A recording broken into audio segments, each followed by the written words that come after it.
Okay, we're good. So we start 8:34. It was almost like court, doesn't it? Very much. All right, so we'll go, we want to go right to the first discussion item. That'll be the committee charge on there. So we want to outline some scope of responsibility. Yeah, or oversight.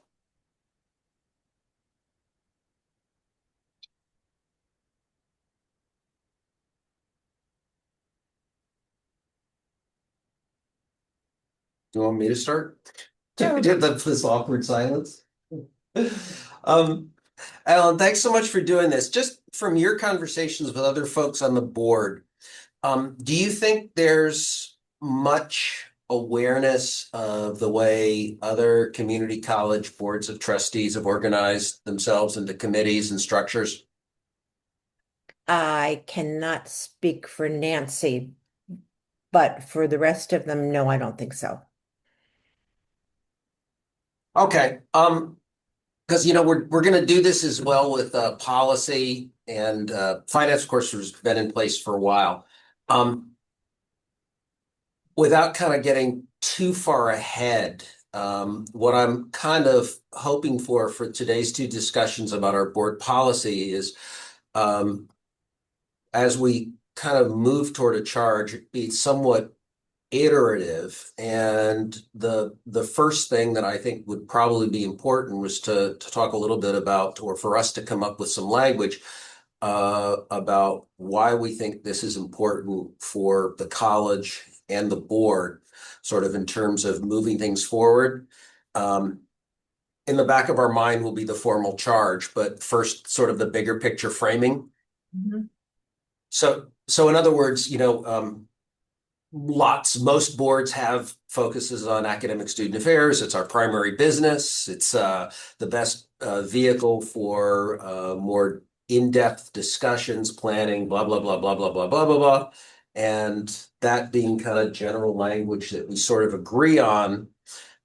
We got a charge in the back of our mind anyway, but that goes to the board as a whole so that there's a little understanding that we're not just doing this because, Katrina wanted us to, because she does. Well,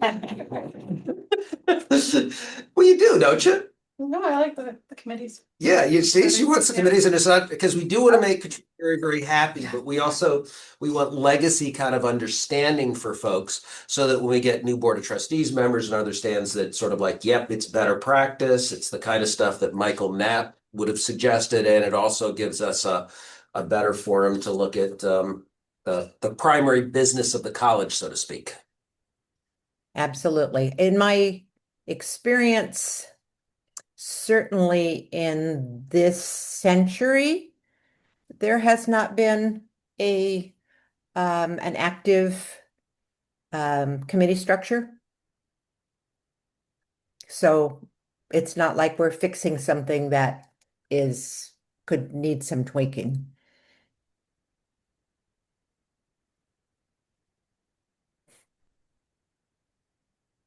So I'm with you.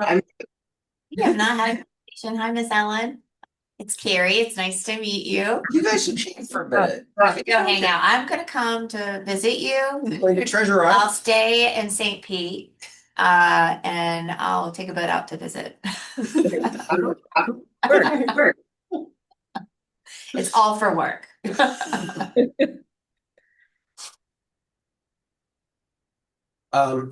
But I was thinking that when we have the meeting with Judge Kane later on, we do the same kind of thing. Why do we need this kind of high level and talk about better practice, better other stuff? Then we come up with some similar language. And I'm not talking about like, a 5-page manifesto. I'm thinking like one paragraph with a couple bullet points.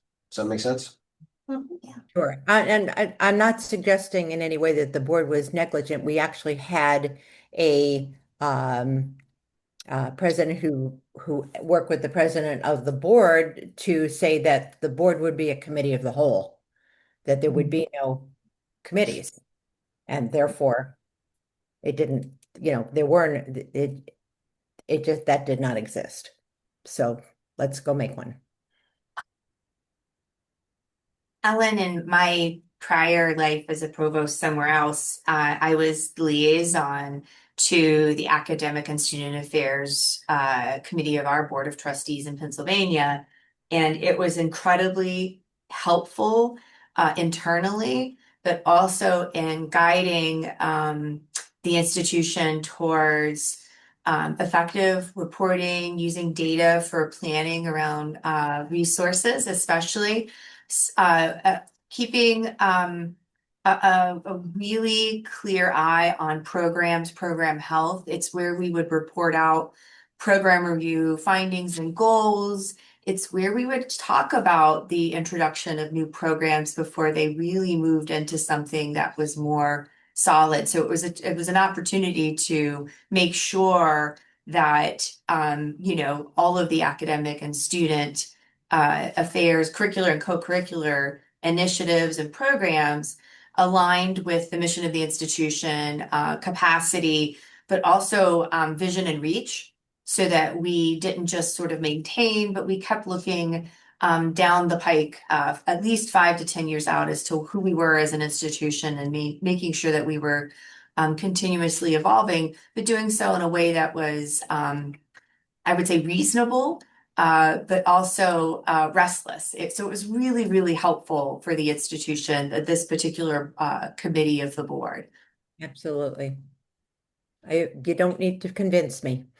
I'm a fan. Cool. So just in terms of you taking notes, I'm taking notes. I can share something really quickly that it would just be this sort of broad level, one paragraph with a couple bullet points about it. I think that the formal charge we can work on, or we can borrow, because it'll be relatively short. And why don't we move to a little bit of some of the stuff that we think we might end up covering and talking about in terms of a larger list? Did you share I edited, made some suggestions on the ACMO. Did you share that by any chance? Yeah, it's there. But does she have it? She does, and she has the edited version. Cool. But I'm not sure if Jason and Ann do. I can make sure they have No. it later. I have I have the campus action plan. I've got the strategic planning feedback. I've got the notes from our meeting. I think we're, Ellen, sorry, I just sent it early this morning, probably just a little bit before this meeting. It's just what Carrie did is she just summarized the ACMO plan into like a 2-pager with just some high, discussion points that she'll go over okay, today for you. okay. I saw that, but I thought it was the action plan. But I can call that up right now. Just go right ahead. I did see Well, it. Just didn't print yeah. it.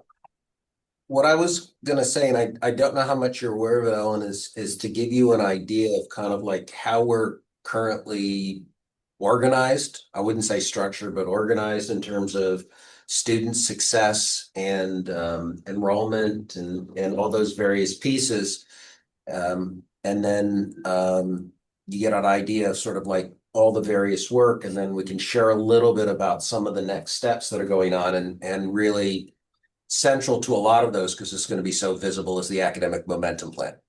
Okay. Does that sound all right? Yep, that's okay. And I have the document you're talking about in front of me. Cool.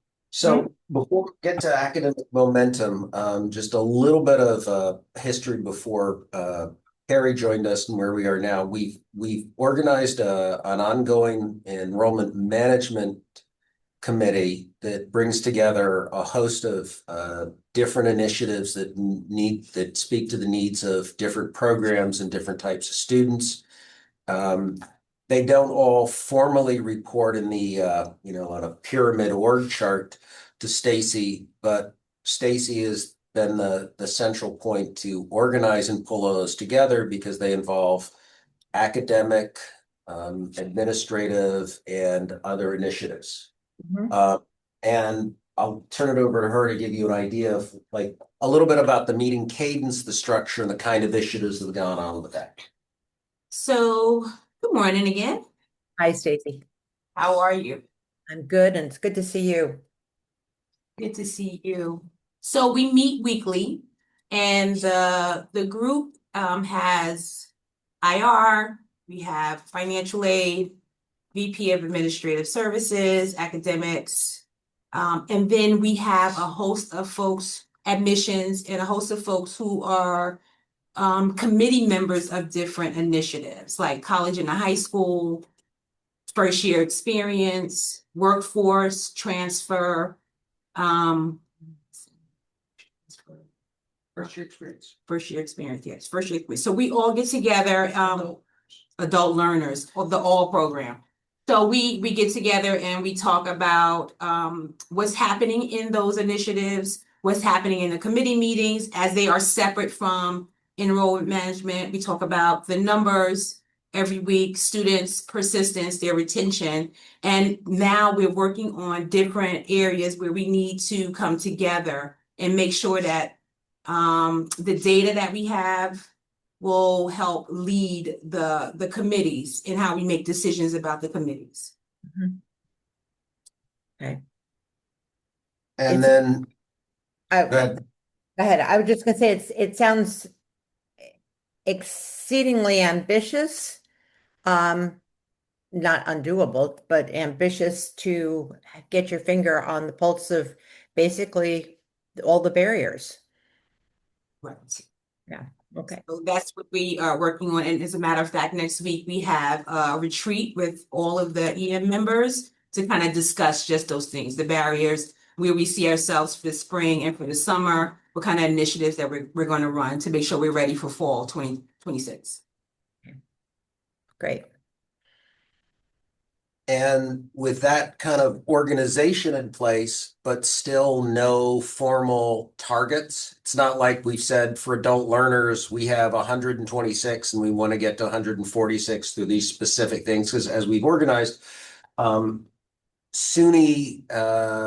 through a really almost like a year-long process has really emphasized the importance of academic momentum as a structure that every SUNY campus is committed to. And Carrie put together, I think, a really great summary of that. And because that is kind of the public face of a lot of what we set as targets and goals, I want you to be able to see that and have Carrie kind of give you an overview of how that's going to not only overlay, but organize even further some of our various academic enrollment, student success initiatives. May I? Yes. I thought I was set. Yeah. Okay. So I was like, what are you doing? So let's start from your comment, Ellen, about ambition, and you're absolutely right. It is all of the things everywhere at once. If we were to be initializing this at the moment, what's really happening is academic momentum, while it's a framework and strategy other institutions and systems have used to create better coordination among colleges and universities in their systems, and then sort of share best practices in a way that they could kind of do something, they can kind of enforce it a little, right, within the system. These are things that are already happening. These are things that you were already doing when you were in this role. Academic momentum is a redefinition of the term persistence, right? So we talk about completion, persistence, and retention, right? Typically in higher ed, we've used the word retention because that's a key indicator, but it's also the business view of it, right? Like we kept them. And the answer to, my question to we've kept them is, so what? To what end does that benefit the student? And so persistence is where we focus our efforts to improve the support for students and also proactively remove barriers, address barriers and remove barriers. So assist them with navigation. And of course, the endpoint is completion for the student, right? So academic momentum is this really useful tool to bring together all the things that the institution in large part is already doing, but in a way that in motion already under enrollment management and the restructuring of enrollment in combination with the dean's role as Stacy now holds it, that brings everything together and aligns us through data, decision-making, planning, resources, and who's saying what to who. So that's sort of like the big picture of it. So already in play we monitor our graduation completion rates at the 100% level, which is ideal, and then at the 150% level. Of course, we report those out to the state system and to the federal government through our annual iPads reports.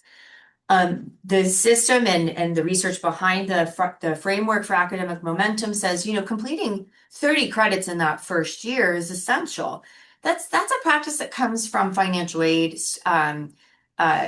student academic progress or successful academic progress, SAP monitoring, from financial aid, but also at the federal level, but also at the state. So that's a sort of a no-brainer, right? How many credits do you need to average a semester to complete your program in 4 semesters? We also look at the rate at which students complete the FAFSA and when they complete it, right? So for example, in my experience, students may have initiated the FAFSA, but may not understand how to navigate completion of the promissory note, the master promissory note that may require family involvement. And if you've done this, it's like 20 clicks in with a lot of jargon for a student to navigate. So being on top of that and helping proactively students and families complete the FAFSA. When do they do it, and what does that mean for student success later? Other indicators are, how quickly and successfully students complete their math and English requirements, which are foundational courses that achievement means successful completion achievement of them means that they will be successful in their program, but also are more likely to complete on time, right? So do they have to retake the math? Have they put off taking comp?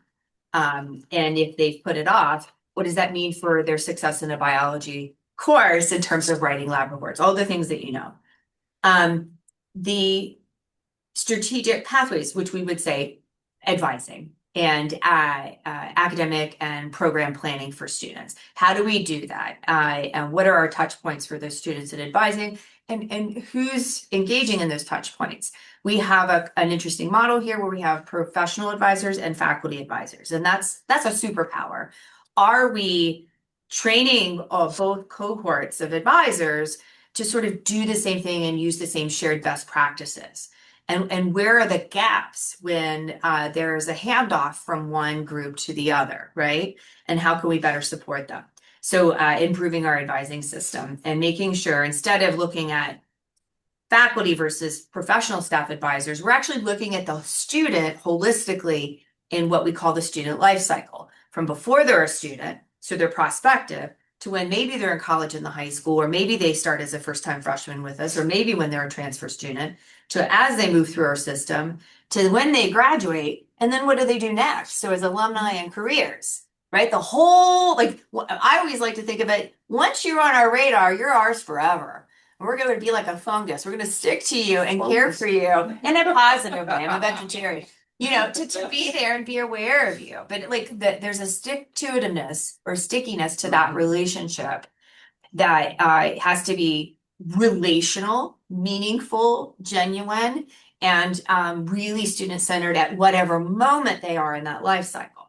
So things are already in play here, like the development of the resurrection, the return of a first-year experience program, but reconfigured so that it has a higher impact in a shorter amount of time, because adding another class to the first semester of college brings a lot of challenges for students if we're also keeping them at the 15 credit hours for that 30 credit hour timeline, right? So, Stacy and a team have designed a course that's 5 weeks in length. So it's intensive, 1 credit hour, high impact, in terms of a yield for benefit for the student, low impact in terms of a protracted workload for the students throughout the semester, right? And so a lot of the things that we want to make sure are addressed in terms of student success and navigation, what you might call gaps in advising, are going to be reiterated at the same time in the same way for every single student who comes in through that course.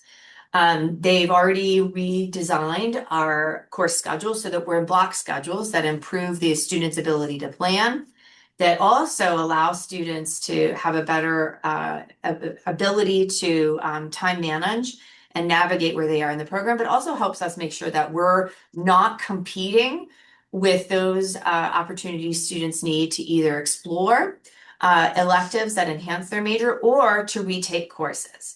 So we have the block schedule now, but also we're looking at creating a much more thoughtful navigation structure for students to take a class outside of the normal rhythm. So we already have what are called express courses. We are also now looking at intentionally using summer, because it is covered by financial aid, to allow students not to just take courses through like remediation, but actually to get ahead or create a balanced workload because they are adult learners as well as traditional students. We also have a writing lounge and writing center that our faculty are establishing and sort of bringing back some pieces that had worked in the past so that in addition to traditional tutoring, students can drop in at any time and have writing support offered to them for any project or course. In conjunction with that, there will be eventually a classroom set aside where whole classes in a structure outside of the humanities can bring their class for writing support during a class time. So we're really trying to get at them at every way possible and provide the maximum amount of support for not just the students, but our faculty and our advisors as well. So academic momentum is a framework for us to do that in a concerted way as a team, right? And to identify through data collection those barriers, not just for students, but for us administering this navigation and student support in a successful way. So we've already administered an advising perspectives survey to all of the advisors to ask them a whole host of questions about what's working, what are the challenges, what are their barriers. And then the institution under Stacy's leadership, Rose's leadership, they already know what many of these barriers are for our students. And so the bigger academic momentum plan does sort of acknowledge those as something to address, how we're going to address them and how that varies according to a priority population. A challenge that's there for a first-year student isn't necessarily going to be there for an adult learner and vice versa. What are our strategies? And what are our tactics? And then how do we know we're doing well versus the 150% graduation rate? We need to know through sampling that we're on target. So kind of changing how we pull data is incredibly important. Most universally, students by week 4 in their first semester of college, we know that they are or are not facing challenges. So they will have graded assignments, they'll have taken quizzes, they may even be facing their first exam. Administering early alert reports that allow us to get feedback from faculty as to the nature of how students are doing, not just red flags, they're not doing well, but hey, I think they might benefit from some referrals to tutoring, even though I'm not seeing any kind of lag in their grades. I see things that indicate this student might need some proactive help. So getting in front of it in a positive way rather than responding to it as a deficit for the student. So all of these strategies come together in this framework to help us to do this in a really intentional way. One last example, and then I'll stop talking, of thinking about this is it's really strategic thinking. As the curriculum committee reviewed our first year experience course as it was introduced to them this week, there was discussion about which course prefix to use. And our registrar, rightfully so, wants it to be a prefix in the system that helps it make sense in terms of degree mapping and all the tools we use for advising, right? But that prefix has the word developmental in it. And if we're moving away from viewing any of these supportive measures as deficit based. That's a problem. And so we're going to really insist on using the prefix that it has academic success in it. Because when we put the FYE in that prefix, we are creating the beginning of a system that will allow us to develop courses that are internships for credit under the same prefix. For high achievers, those who are looking for credit and maybe for pay, internship opportunities in the summer. It sets us up for growth later. And so being in that space, and Stacy and Rose and I talking to the faculty about what does this mean later is incredibly important. And that would be another sort of key difference in terms of how this is coming together. Academic momentum for schools can be one more initiative from SUNY, right? Or it can be used as the tool to bring everybody together to help understand what we're doing and what's the impact now, and think strategically about it all later. The handout has some information about how we've been doing. There's a color bar graph there that shows you our 5-year average, our most Right. recent year, and then the last bar is the target SUNY has set up for us. And you can see there's some big leaps there for us. So Yeah. we're going to be looking at a multi-year strategy to meet those benchmarks that have been set up by SUNY. And I expect there's going to be some flexibility and grace from SUNY as to moving from some of these completion rates in math from under 50% to all the way to 80%, right? That it's going to take time. So that's academic momentum. That's what it's doing for us, and we're using it intentionally as something that benefits us, not just something we're complying with. Super. You said the endpoint is completion, and then so what? I like the idea that you're capturing information about after graduation, but I think that's going to be a key issue to changing the community perception. Yes. Getting- Just one quick answer, Ellen. Yes. Okay. There are Yeah. strategies for that. If I could share an example. So I shared this with Stacy. One of the things we did in a prior life where I did something very similar is we had what we called a spring preview. So for anybody who started school in the fall term, they completed before we started the spring semester. It was sort of like a mandatory without teeth orientation for your second semester. And instead of it being programming we led, we hosted panels of students. So sophomores would speak to our freshmen about what the spring will be like in your first year. And if you were a sophomore, moving into your last semester, an associate's degree, we brought in alumni. So this is what your spring's going to be like. This is where you're going to be paying attention. This is what it's going to feel like in that 6 months after that spring term. We can say those things, but bringing in alumni and peers to have those conversations is much more impactful. So it's about us sort of thinking those things, but students listen to students. So to kind of create that culture of connection between alumni with currently enrolled students will not only be meaningful for our currently enrolled students, but it helps our alumni recognize themselves as our graduates, as people who are part of our community still. And that is an important mindset to foster for our graduates, not just our thinking about alumni. So, because you're right, you've seen that 15,000-foot view of where do they go next and how do we get our hands around that. But our alumni need that mindset support as well as they move on. Good, great. I'm with you. All right. Good.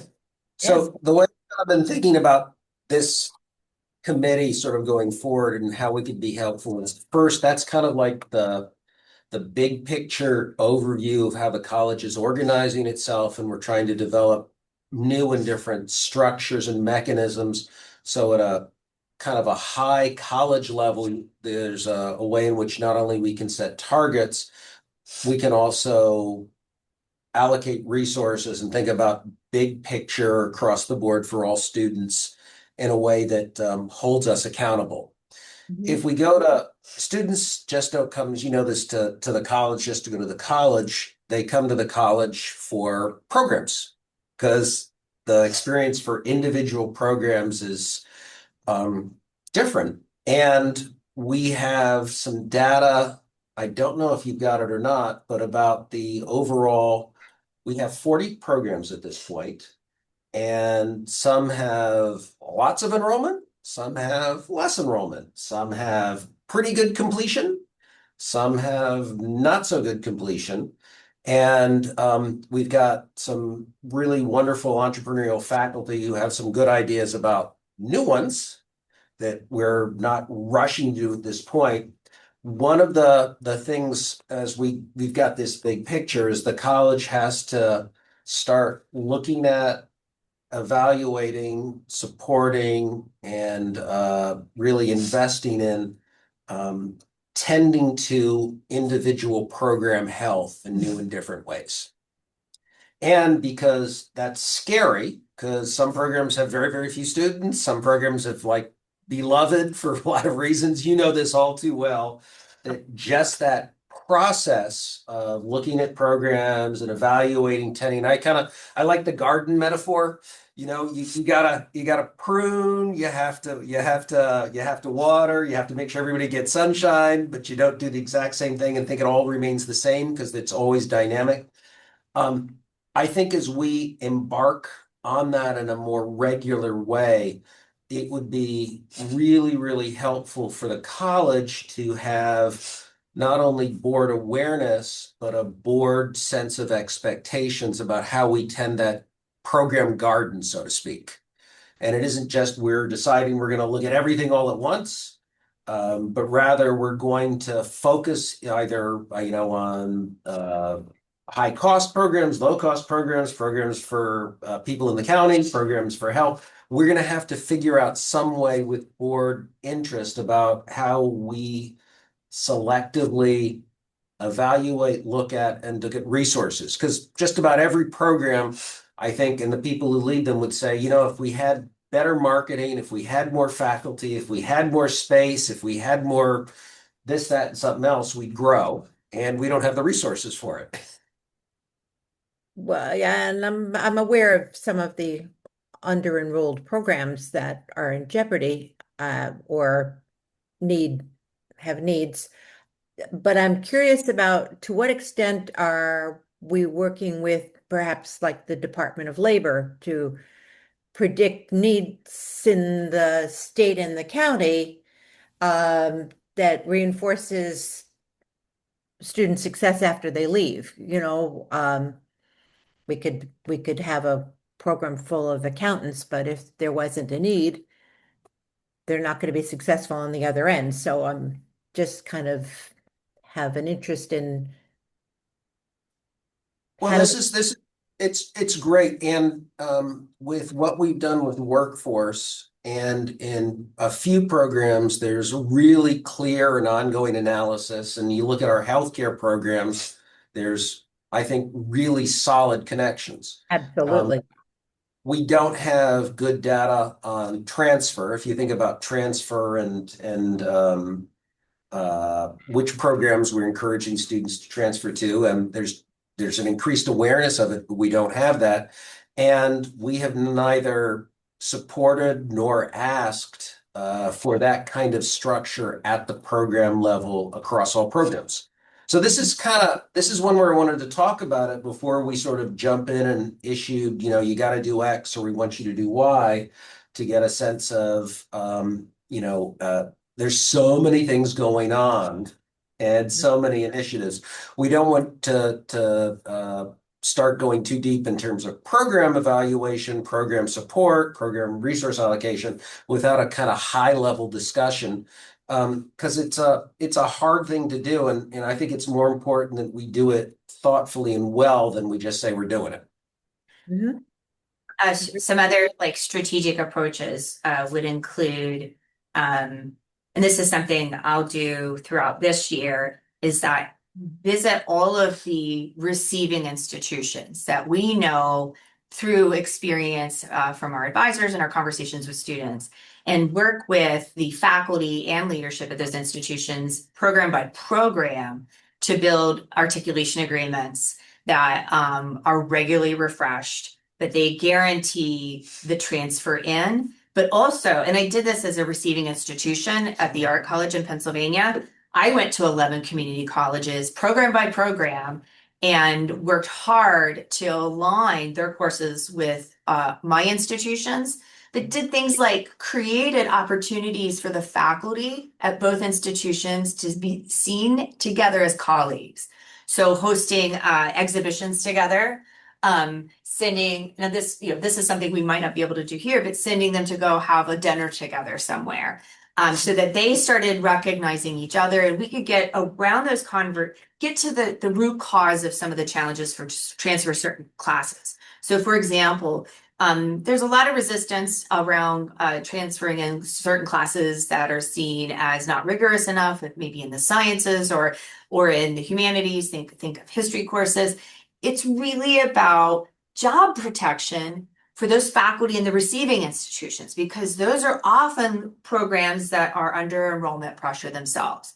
So would it look like for us to work with those faculty to see if they could guest teach here, right, while they're serving their program, and it would be in the context of an articulation agreement partnership.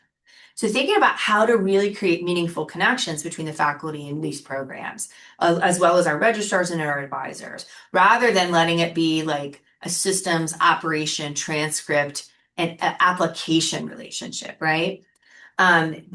Thinking about it that way means we see them as colleagues, and they respect us, we respect them, and that smooths the pathway for our students. And it gives us better data. And it keeps our students in a system where we have greater sense of their success as well after they leave that 4-year program, right?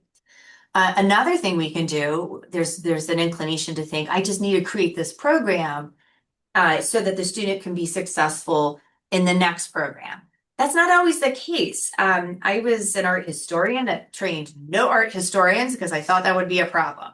Instead, I spent my time guiding students through what we might call a meta major. We called it like a pre-professional advising framework. I did it for students who were artists and getting a BFA, and they would minor in psychology so that they could go on to Adler University in Chicago to enter a master's program in art therapy. So it's a pre-art therapy program. I was just talking with biology here. Could we offer organic chemistry for those high achievers in their 4th semester and an MCAT prep course? They may or may not accept those credits, but it would prepare the student moving to a 4-year degree program that's pre-med, right? For them to be successful in that physics sequence, the chemistry sequence, and the bio 300 level course sequences they have to face. What can we do to get them ready for the next step that doesn't have to be embedded in a rigid program structure? Instead, it's a little bit more flexible, a little bit more biomorphic, because it has to be responsive to the labor market. Back to your earlier question. So, get program creation based on that is one important way. And there are other strategies we need to use to continue to maintain that flexibility. Hey,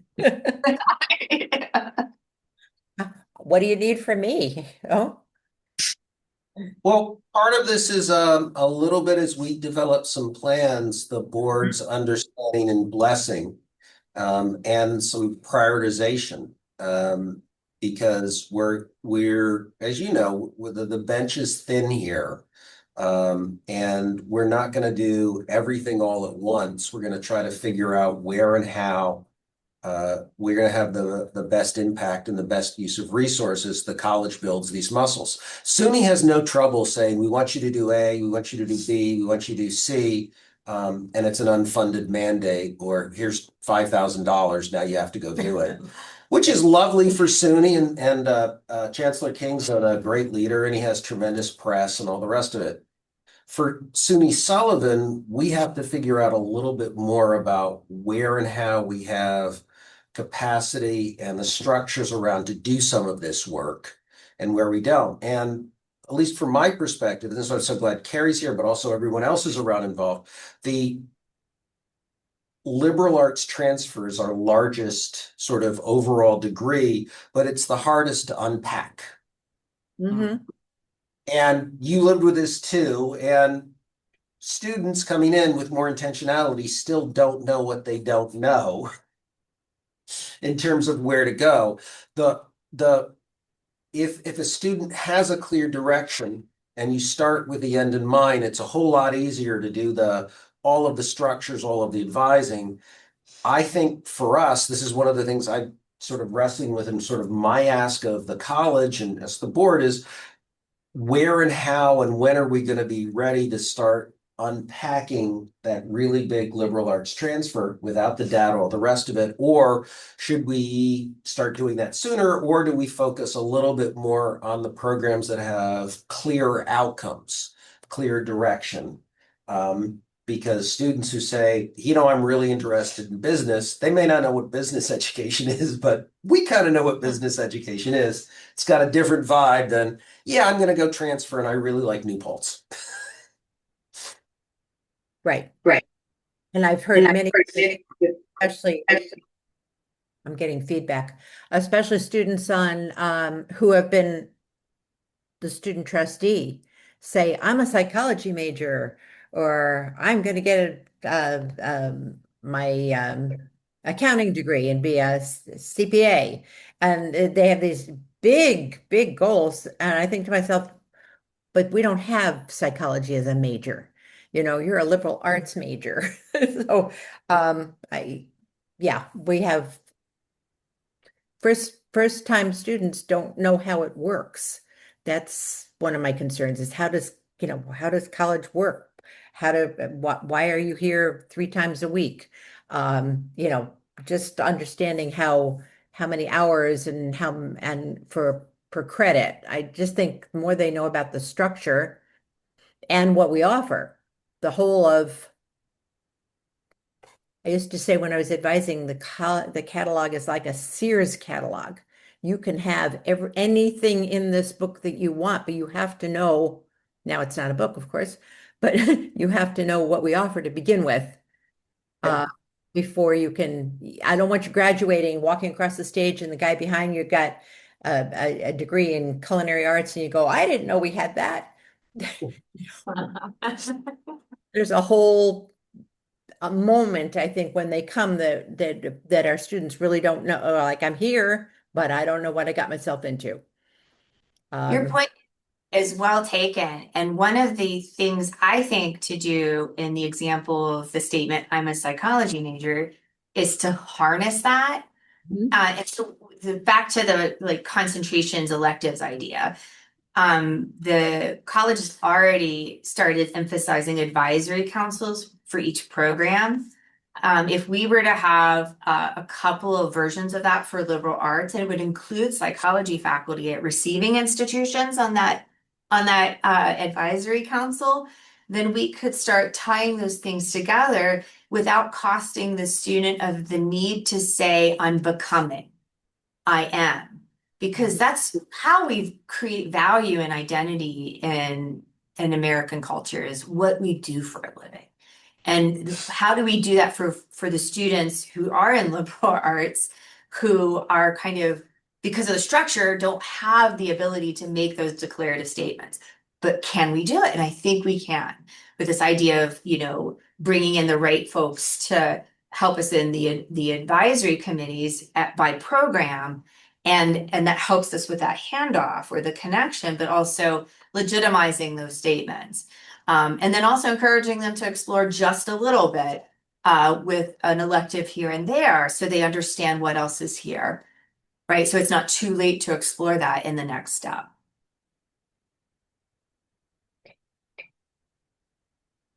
So what is the next step? Well, first is talking about it with you. Second, we've got a lot of the oxygen's going to the academic momentum plan and the big picture enrollment. What we really want to do after that, and also through discussions with the strategic plan, is then as we get to the program level, think about the resources we have and where we have the opportunities and the structures to make some changes before we end up imagining something pretty dramatic. I don't see anything happening with that this spring semester other than discussions. I I'd love to be able to say we're gonna zip to it. I don't think we really have the space or the headspace or the time, but if we're able to come up with some prioritization within the strategic plan, I think we can get to that. And I do think that the ability for us to see greater student persistence, I like to think of it almost as like throughput. How many and how fast can you get students to where they want to go, but we have to structure so they know where they want to go first, is going to entail some of those reorganizations at that kind of level. And then the thinking about this, if we start at this like institutional big picture data throughput level, we've got this, that's relatively clear. Then we know we're going to have to target some different ways, how we structure, resource, reorganize, whatever at the program level. The third thing that I wanted to get to this group, and I just tossed this out, and I'm really looking for ideas. One of the things I've regularly heard it, and I think it's quite accurate, is we do not get our students visible enough in terms of their successes at in the community level and externally. We talk a lot about our students. We regularly see our SGA students and our student trustees, and they're wonderful. It's a great group of 7. We've got many, many more students than that. And we've just now started asking for student stories, for alumni and all the rest of it, but there are no regular vehicles by which we celebrate, elevate, publicize, emphasize our students. And I think we need some strategies about that, because they're the kind of the reason we're here. We talk about it, but at least in my 18 months here, it's just been, a bunch of few nursing students, one here, there, and the SGA. And we got to come up with something that's a little bit more systematic about what that looks like and how we go about talking about and publicizing our students.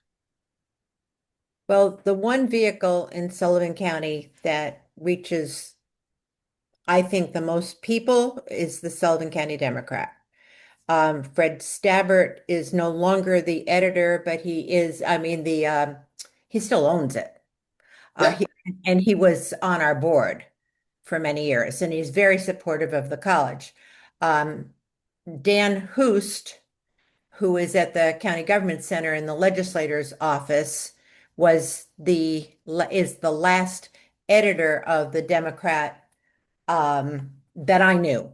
There's a new person there now, but currently, it's my belief that there's the Democrat has been restructured lately, and there are columns featured every week by local people. Like Bethel has a column, and Town of Thompson has a column, and Rockland has a column, and there could be a Sullivan County Community College column, I think, that featured a student, like the student of the week, as many newspapers have the athlete, the student Yep. athlete of the week. We could do the academic side of celebrating someone, an alumni or a current student who is going on to whatever their goal was, or someone who is in the EOP program who has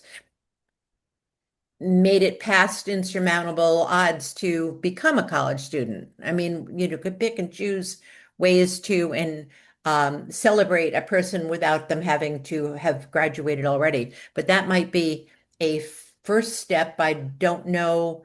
The next piece is, in terms of getting out in the community, is maybe Spectrum. That channel, oh, I don't know what the channel number is, 1 or 8 or something. It's 9 in Florida. I've lost track of Winner knows. at home. Yeah. But if we can, celebrate a student on a weekly or monthly basis, maybe I'm being too ambitious, about how highlighting them. They're always doing it for athletes. I'd love to see them doing it for academic programs, other students. The young lady that did the murals, last year in the hallways, you know. I mean, well, she was a star anyway, our trustee. So that might be a way to begin, or interviewing an adult learner who's in the workforce development program who was able to achieve X. But to me, the big issue here outside of student success is getting the county, the community to buy into the successes of the college. Yep.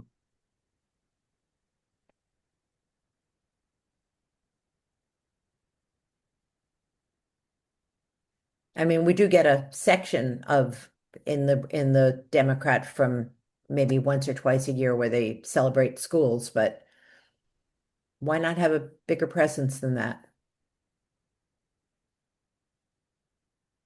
And you agree that that should be something that we prioritize more? That the community understand. Yeah. I'd love to see. Yeah, I think because I think we're at a transition point here. The community believed that the college had got all those kids from New York City and yay. And that's not what we are anymore. And maybe the demise of that dorm is a opportunity instead of a problem, because our success now is local. And we want people to know that we're a local college, putting all of our energy into students who choose to come here, most of whom are our own community people. And we want to change, perhaps make it known that this is a place for adult learners. I know that the governor, excuse me, the governor has put a lot of emphasis on adult learners, but they're coming here. And I don't know that people perceive that yet. I mean, Is really helpful. It I'm is. good. Yeah, I think there's opportunity to do these features, but also maybe to follow someone through a program start to finish as a form of long form storytelling, oh, right? 3 times a year. And then if we, are really consistent and have like a strategic communications framework around it, those stories will get picked up too in the region across the river. And that's what you want. Especially if we were to do that kind of longer form serialized storytelling around a student and a program and the workforce partners. So for example, nursing's easy, but what about our CNA program, right? They're coming, or DSP, they come in and then what next? So the shorter program sprints could be an opportunity, not just the traditional college student, and that might accomplish some of those relationship improvement goals that we have in terms of serving our county, serving our labor market. absolutely. And the more you have, for example, in the DSP program, if you were doing that and you had someone who was working at the at the Center for Discovery or at New Hope or Crystal Run, and then employees there may not necessarily see themselves as college students, but oh, that other guy that I work with, or I could do that. It's River Reporter exists too, but it doesn't make it to Forestburg. I can't speak for that. Okay. No, but that's the fact that we'd be doing it becomes more of a priority. This is super helpful. I have no more items. Yeah, well, I'm not thinking of not wanting. You've got a really ambitious issue here, and I'm not wishing some faculty member had to write a column, but you've got Dan and Eleanor, I should say Eleanor and Dan, and they've got a handle on the. No, we have the capacity. We just haven't set it as a priority or a structure. And I think it's coming through a little bit more in my discussions with the community is while we've made all these changes, the visible product of the college is not visible enough to enough folks. And Wait. there's still people who go back to, well, I remember when you had a great basketball team from the Bronx. And that's we are. But you're winning over the legislature, by constantly being with them and showing them what's going on and bringing more information, more people. But we need to do that in a broader community, I think.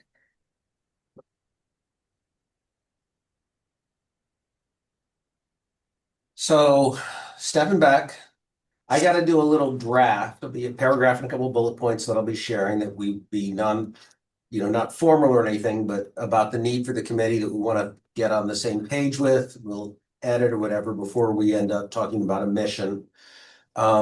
We've got good data we'll be sharing on the various academic momentum plans and enrollment management initiatives with some follow-up that will happen post the retreat and setting some priorities. Well, I'll be honest with you, Ellen, we're still short on data, but the shared services person we've got from SUNY is working on a dashboard, and we hope to make that available. We'll be moving toward, in the spring semester, more formal KPIs for the college in terms of enrollment. We're not there yet, but I anticipate that they will look not wildly different from some of the things that are in the academic momentum plan, because we'll have the dashboard that'll cover stuff. We're gonna talk about and think about the many different ways in which we can start taking a bite out of really thinking seriously about program health across the board, but that's not going to happen in the next 6 weeks. That's going to be something that's going to be talked about before we take any action, and we'll look for some structure and support around that. And give us some good ideas about ways in which the college can prioritize some publicity and some outreach about our most valuable resource, which is really our students. Amen. Other questions, comments, suggestions, ideas? Proclamations? Missives? Ukazis? Going through my thesaurus about all this other stuff. What do you got? I think you have a huge plan, and it's very exciting. It's dynamic, and you're reaching students, and it's going to be a lot of work for a lot of people, and I can't believe that anybody who works at the college doesn't want student success. It's got to make them happier coming to work every day. I think it does. Well, that's all I had. Thanks, Ellen. We really appreciate it. Thank you so Thank you. very, very much. I appreciate being part of whatever I can do to help. All right. Thank you. So lots of sunscreen as you go out and enjoy Treasure Island. Absolutely. All Yeah. right. Okay. Thanks.